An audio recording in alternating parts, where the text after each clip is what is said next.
오늘도 은혜로운 말씀으로 함께해 주신 김영석 목사님께 큰 박수 부탁드립니다. 목사님 감사합니다. 김영석 목사님의 메시지 속에서 우리에게 새로운 이름을 주고 싶어 하시는 하나님의 마음을 알 수 있었는데요. 사랑의 하나님의 마음에 합한 자로 살아가는 방법이 무엇인지 함께 알아보려 합니다. 먼저 현장에서 메시지를 들으면서 혹은 김영석 목사님께 궁금한 점 있으신 분들 계실까요? 네, 앞에 손 들어주셨네요. 앞에 형제님에게. 가톨릭 대학교 3학년 변용은이라고 하는데요. 이제 일단 저도 모태 신앙이고 계속 쭉 살아오면서 이제 교회에서 사역을 3개를 하고 있는데 내년에 이제 임용고시를 준비를 해야 돼서 내려놔야 될까 고민을 하면서 이제 아버지께 말씀을 드렸거든요. 그랬더니 이제 그것도 좋은데 혹시 사단이 주는 마음이 아니냐라는 말씀을 하셨어요. 그래서 계속 기도하는 중에 있는데 그거에 대해서 또 어떻게 말씀을 해주실 수 있나 좀 궁금해서 여쭤보게 됐습니다. 사단이 주는 생각이냐 이렇게 물어보고. 근데 저는요, 저희 아버지가 이제 목사님이시거든요. 그리고 저희 아버지가 목회를 작게 하셨어요. 그러니까 아침부터 교회 일에 저녁까지 저는 거의 교회 준사역자처럼 초등학교 6학년 때부터 고3 때까지 했던 것 같습니다. 근데 저는 그런 얘기를 하고 싶어요. 요즘에 그 트렌드가 있더라고요. 청년 사역의 트렌드. 그러니까 청년들한테 부담 주지 말아라. 교회에서 너무 열심히 봉사하고 수고하고 헌신하게 하지 말아라. 이렇게 가르치는 경향이 많이 있는 것 같습니다. 근데 저는요, 그런 생각을 해요. 이게 연애를 할 때 조금만 사랑해라 하는 말이 이해가 되지 않잖아요. 그만 만나라 이렇게 얘기하는 게 참 어려운 일이잖아요. 저는 주님을 사랑하고 그 일에 보람과 또 주님을 섬겨드리는 가치가 있으면 그 일을 정말 힘있게 다하는 것도 너무 귀한 일이라고 생각을 합니다. 그리고 뒤돌아서 내가 사랑하는 우리 주님께 내가 숨을 헐떡이며 내 삶을 드리는 것은 저는 정말 너무 귀한 일이라고 저는 생각을 해요. 저는 가급적 주님께서 기뻐하시는 일을 선택할 수 있는 힘을 주셨으니까 주님을 사랑하는 만큼의 선택과 결정을 하시면 좋겠다 이렇게 생각을 하고, 만약에 저라면 저는 제가 할 수 있는 한 최선을 다해서 주님을 섬길 것 같습니다. 그래서 제가 고등학교 때 어떻게 했냐면요, 학교에 가야 되는 시간에 저는 이제 학교에 안 갔어요. 대신 선생님께 제가 뭐라고 했냐면 그 시간보다 더 늦게까지 제가 학교에서 공부를 하겠습니다 그랬어요. 그래서 예를 들면 6시간을 잔다 그러면 나는 평소에 다른 시간보다 1시간씩 줄여서 공부를 하면서도 그 일을 하고 싶습니다라고 했고, 실제로 그렇게 했었던 기억이 있거든요. 근데 힘들었죠. 근데 지금 생각해 보면 저는 사실 주님께 제 삶을 온전히 드리지 못할 때도 있거든요. 그리고 부끄러울 때도 있거든요. 근데 그렇게 그때 주님께 드렸던 게 하나도 부끄럽지 않았어요. 그리고 감사하더라고요. 그러니까 할 수 있을 때 저는 주님께 섬기는 것이 저는 우리 형제님의 그 신앙의 여정에도 분명히 큰 도움이 될 거라고 생각하고, 주님이 다 기억하시는 것 같아요. 주님이 다 기억하고, 그리고 사랑하면 더 드리고 싶지 핑계 대고 싶지 않은 것 같더라고요. 그게 제 생각이고 도움이 되셨으면 좋겠습니다. 박수 한번 부탁드릴게요. 감사합니다. 네, 그럼 이번에 사전에 질문해 주셨던 분들의 이야기를 들어보면 좋겠는데요. 사전 질문으로 넘어가 보도록 하겠습니다. 박진수님 어디 계실까요? 네, 안녕하세요. 저는 20대 후반 박진수라고 합니다. 네, 제가 드릴 질문은 아무래도 예수님을 모르는 친구들이나 영혼들을 많이 만날 때가 있잖아요. 그런 그 십자가의 길 앞에 서 있는데 그 한 발자국을 나가기 이렇게 두려워하는 그런 친구들에게 어떤 말들을 좀 해 주었으면 좋겠는지 좀 고민이 많았었거든요. 그래서 저도 제 안에 생각들이 있지만 또 목사님께서는 그런 친구들에게 어떤 말들을 이렇게 전해줬으면 좋을지에 대해서 여쭤보고 싶었습니다. 네, 그 복음을 잘 전하고 싶고 주님을 잘 드러내고 싶은 거잖아요. 예, 그 굉장히 귀한 고민이라고 생각을 합니다. 근데 이제 저도 처음에는요, 제가 그런 강박이 있었던 것 같아요. 그게 어떤 강박이냐면, 제가 예수님을 만나고 제가 예수님 너무 좋은 거예요, 저도. 그래서 예수님을 이 사람들한테 막 소개시켜 주고 싶었어요. 그래서 어떻게 하면 그 사람들의 마음에 들까 하는 생각을 제가 참 많이 했습니다. 그러니까 예를 들면 그렇게 했어요. 얘가 돈이 필요하면 돈을 주고, 뭔가 어려움이 있을 때는 도움을 주는 일을 하면 이 친구들의 마음을 얻을 수 있지 않을까, 이렇게 생각도 하고, 그렇게 전도하려고 맞춰서 살다 보니까 어떤 게 있었냐면, 제가 참 지치더라고요. 그리고 제가 누군가에게 막 맞춰주는데 사실 그 사람들은 예수님을 믿고 싶은 게 아니라 나를 이용하고 싶다라는 생각을 나중에 했을 때 제가 그게 참 너무 괴롭고 힘들었던 기억이 납니다. 그래서 저는 우선은 그 사람들에게 완전히 맞는 그리스도인은 없다라는 것을 알았으면 좋겠어요. 그러니까 모든 사람들에게 선하게 보이고, 모든 사람들에게 완벽하게 보이고, 모든 사람들에게 옳게 보이는 그리스도인이 과연 있을까 하는 생각을 우선 했으면 좋겠어요. 우리는 사람이잖아요. 그래서 저도 부족한 게 있고 우리 형제님도 부족한 게 있을 거예요. 우리 자매님, 제가 영상 찾아보는데 버스킹 우리가 볼 땐 너무 귀하잖아요. 근데 아마 욕도 많이 먹고 손가락질도 많이 당할 것 같아요. 근데 그렇게 예수님을 드러낼 때 믿는 사람들이 있잖아요. 우리 형제님이 예수님을 사랑하는 방법들과 마음들을 가지고 예수님을 드러내려고 하는 일들을 할 때, 그 마음을 품을 때 그 마음이 우리의 삶에 이게 나타나게 돼 있어요. 사람들의 마음은 감출 수 있는 방법이 없어요. 근데 이 마음이 드러나면 그것이 사람들에게 선한 영향을 끼치고 영향력을 주는 것이라고 생각을 해요. 저는 제가 고등학교 때 이제 전도하고 싶어서 했던 방법은, 제가 열심히 그 노트 요점 정리 같은 거 하고 제 이름 지우고 예수님 믿으세요 하고 막 뿌렸던 적도 있고, 또 고등학교 그 앞에서 노방전도를 했어요. 막 예수 믿으라고 막 소리를 치고 그랬어요. 방법은 너무나 많아요. 근데 싫어하는 사람도 있고 또 몰라주는 사람도 있고, 그때마다 방법을 수정했는데, 그렇게 하지 말고 우리 마음을 예수님께 드렸다면, 그리고 예수님을 전하고 싶은 마음이 이 안에 있다면 주님께서 분명히 지혜도 주시고 힘도 주시고, 또 말할 수 있는 것들을 성경에 보면 생각나게 하신다 그랬잖아요. 그렇게 생각나게 하실 거라고 저는 생각합니다. 그리고 주님이 그런 방법이 미숙할지라도 그 마음을 보고 쓰시는 거지, 예를 들어서 언어가 완벽하다고 그 사람이 예수님을 믿는 것은 절대로 아닌 것 같아요. 그래서 형제님 안에 계신 예수님께서 마음껏 일하시도록 형제님 마음을 늘 주님께 드리는 그 삶을 살아가면, 저는 그 귀한 마음을 분명히 사용하실 거라고 믿고, 더 중요한 건 한 사람도 형제님을 알아주지 않는다고 해서 형제님이 하나님께 예를 들어서 징계를 받고 있거나 하나님이 쓰시지 않는 게 아니라, 하나님께서 그 기간이 필요하시니까 또 훈련시키시는 거라고 생각을 해요. 결과는 주님께 있습니다. 그래서 주님께 마음을 드리는 오늘 하루하루를 살아가는 것, 그게 저는 중요하다고 생각을 합니다. 네. 큰 박수 부탁드립니다. 네, 마지막 질문인데요. 장성재님께서 질문을 주셨어요. 어디 계실까요? 네, 저기 뒤에 계시네요. 저기 뒤에. 네. 안녕하세요. 저는 장성재라고 하고요. 저는 이제 질문이 있는데, 제가 이제 예수님을 믿고 하나님의 자녀라는 새로운 정체성을 받았다고 배워왔는데요. 근데 이제 되게 실제 삶 속에서는 죄 하나로 금방 무너지고 그런 모습이 너무 저는 부족하게 느껴지는 거예요. 심지어 또 저는 순장으로서 이제 섬기면서 내가 과연 이 역할을 잘 감당할 수 있는 사람인가라는 생각이 자주 들곤 해요.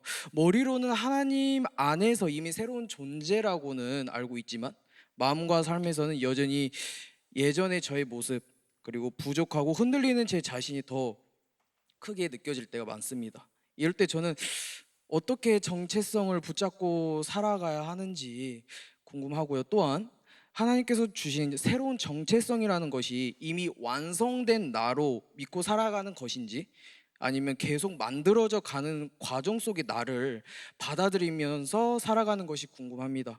그리고 이러한 정체성을 실제 삶 속에서, 특히 사람들을 섬기고 리더로 서야 하는 자리에서 어떻게 흔들리지 않고 붙잡고 살아갈 수 있을지 한번 여쭤보고 싶었습니다. 우리 순장님의 사명을 감당하는 너무 멋지고 또 귀한 형제님의 말씀을 주셔서 너무 감사하고, 우선은 저는 그렇게 생각해요. 저는 제가 지난번에 제 설교를 들으셨을지 모르겠지만 목사일 때 주님을 떠나고 싶었던 적이 있었어요. 근데 참 신기한 건 방향이 달라지니까 마음도 식더라고요. 그럼 어떻게 돌아왔느냐? 제가 정말 깊이 하나님께 한 번 맞았어요. 그리고 그 아픔이 너무 크고 괴로워서 제 인생에 지워버렸으면 좋겠다 할 정도로 참 고난과 고통의 시간이 있었어요. 물론 제가 윤리적으로 주님을 떠났느냐, 그렇진 않았어요. 제가 예를 들면 PD 수첩에 나올 만한 일을 하거나 아니면 막 형법상 어떤 큰 죄를 짓고 그런 건 아니에요. 근데 그때 저는 다시 돌아가고 싶지 않아요. 그때로. 그 무섭고 그 두렵고 제 인생에 고난이 닥쳤는데, 평생 섬기던 우리 예수님께 내가 기도도 못하고 내가 예배도 잘 못 드리고 마음은 닫혀 있고 했던 그 괴로운 마음들을 다시 돌아가고 싶지 않아요. 너무 끔찍했고 너무 무서웠어요. 다행히 주님이 저를 사랑하셔서 저의 인생에 흔들어 깨워주시는 사건을 통해서 돌아오게 해주셨거든요. 제가 형제님의 죄의 깊이와 넓이는 잘 모르겠어요. 그러나 적어도 그것이 주님을 떠나게 한다는 것을 너무나 분명하게 안다면, 그래서 정말로 주님을 떠난 삶이 무엇인가 정말 안다면 저는 무슨 수를 써서라도 돌이키려고 할 것 같아요. 믿음은요, 사도 바울이 얘기했던 믿음의 여러 종류가 있거든요. 믿음의 확신도 있고요, 믿음의 경외함도 있고요. 근데 믿음에는요, 두려움도 있어요. 하나님이 보고 계시지, 하나님이 나를 심판하실 것이지, 내가 주님이 없을 때 어떤 삶이었는지에 대한 믿음은 그것에 대해 눈뜨는 두려움이 있어요. 두 번째로는 아까 완성되어진 나 혹은 완성되어져 가는 나, 이게 있잖아요. 참 그게 신학적으로는 참 좋은 표현이에요. 그리고 또 우리의 마음과 이 인간의 합리적인, 그러니까 불합리한 신앙적인 상황, 그러니까 예수님 사랑하는데 죄를 짓고 살아가는 상황을 설명하는데 참 탁월한 언어적인 선택인 건 맞아요. 그런데 저는 제가 신앙생활하면서 느끼는 거는, 이제 목표가 있는 사람과, 그러니까 그 마지막에 목표가 분명한 사람과 그렇지 않은 사람과는 정말 차이가 많이 난다는 것을 알았어요. 로마서 6장 11절에 보니까 죄에 대하여 죽은 것으로 여기고 예수 안에서 하나님께 대하여 살아있는 자로 여기라 했어요.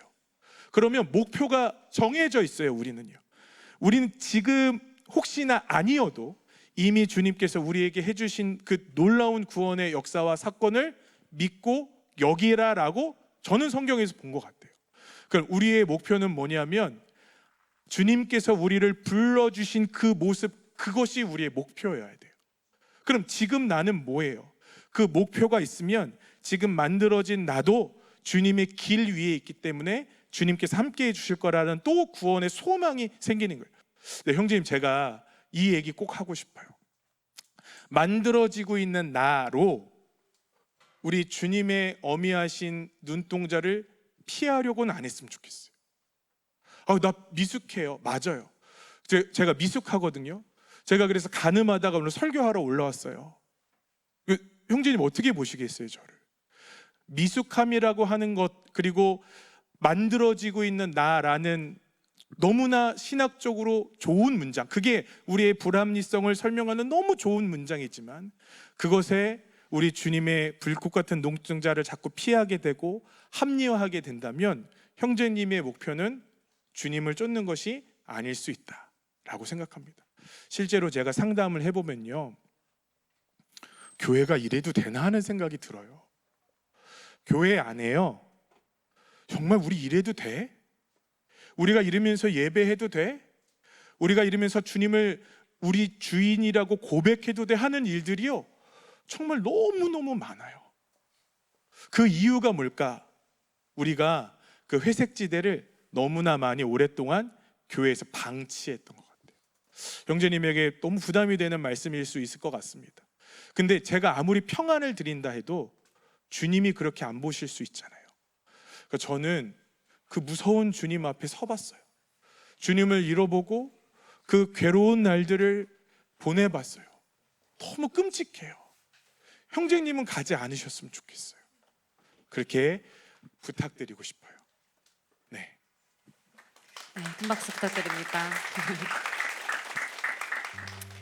네, 아쉽지만 질의응답 시간은 이것으로 마무리하도록 하고요. 이제는 우리 다 같이 기도, 찬양하고 기도한 시간으로 넘어가려고 하는데요. 모두 그 자리에서 한번 일어나 보실까요?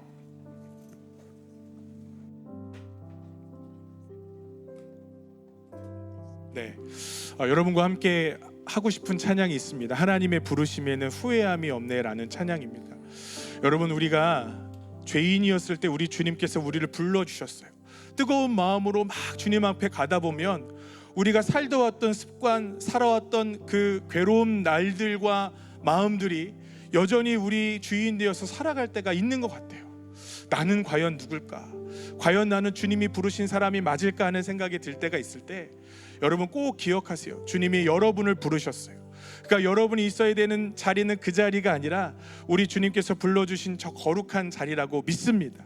여러분, 주님의 부르심을 기억할 때 우리는 그 자리에서 일어나서, 그 저주에서 일어나서 우리 주님께서 우리를 부르셨던 그 좁은 길의 입구로 걸어갈 수 있는 힘을 얻을 거라고 믿습니다. 여러분, 우리를 부르신 주님을 찬양하고 기억했으면 좋겠어요. 우리 찬양하겠습니다. 하나님의 부르심에는 후회하심이 없네. 하나님의 부르심에는 후회하심이 없네. 내가 이 자리에 선 것도 주의 부르심이라. 하나님의 부르심에는 결코 실수가 없네. 나를 부르신 하나님의 진실하심을 믿네. 날 부르실 듯 내 생각보다 크고, 날 향한 길 나의 지혜로 측량 못하나. 가장 좋은 길로, 가장 완전한 길로 오늘도 날 우리 주님 앞에 믿음으로 다시 한번 고백합니다. 날 부르신 듯, 날 부르신 듯 내 생각보다 크고, 날 향한 길 나의 지혜로 측량 못하나. 가장 좋은 길로, 가장 완전한 길로 오늘도 날 이끄신 믿네.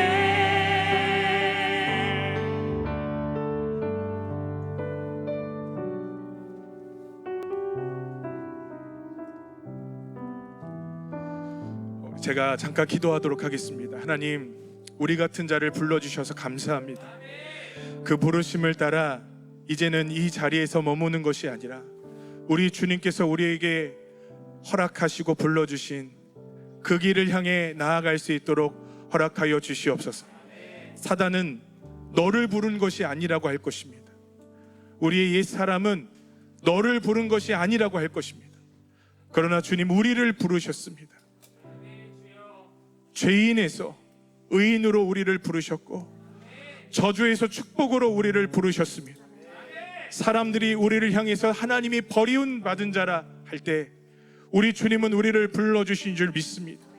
그러니 이 자리에서 죄와 연합하여 살지 않도록 도와주시고, 저주에 속박되어 하나님 나 버린 것 아니죠 하고 괴로워하다가 하나님 그렇게 주님 떠나지 않도록 도와주시고, 이제 주님께서 우리를 불러주신 그 거룩의 길을 향해 달려갈 수 있도록 허락하여 주옵소서. 예수 그리스도의 이름으로 기도했습니다. 아멘. 우리 감사와 영광의 박수 한번 올려드리실까요? 할렐루야. 주님을 찬양합니다. 우리를 고아에서 아들로 우리 신분을 바꿔주신 주님을 찬양합니다.